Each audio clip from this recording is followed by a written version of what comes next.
Thank you, Liz. And Jody Maddox, she's actually the one joining us from Adopt-A-Pet over in Fenton on Fenton Road. And I talked to you earlier this week about this case, the Allegan County bust, and what was it like when you guys rescued those dogs? I mean, you were able to save how many of them?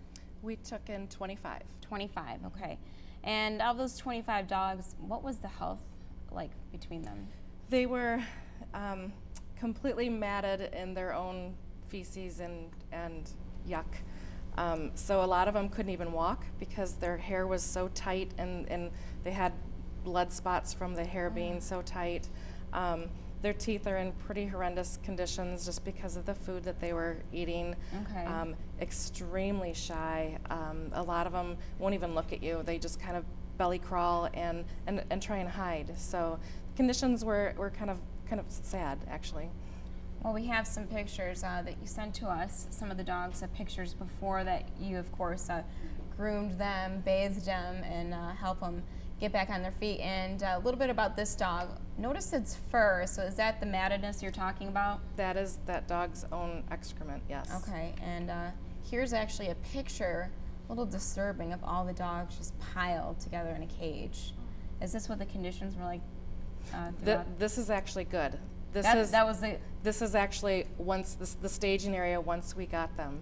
Oh, so wow. this is actually so it was much worse in reality. Yeah, absolutely. This is a dream for these dogs compared to where they came from. So now that you guys have kind of nursed them back to health, cleaned them all up, what's the difference that you see in the dogs before as compared to after?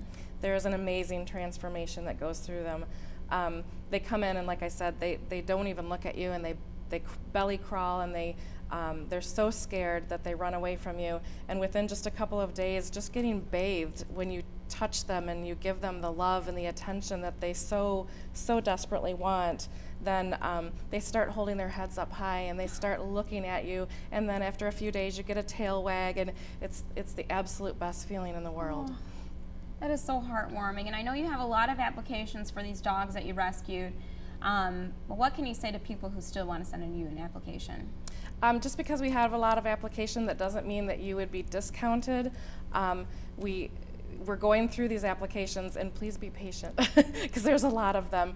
But please send in, if you still are interested in one of these puppy mill dogs, please send in an application, because we are trying to make sure that it is the best fit for each of these dogs.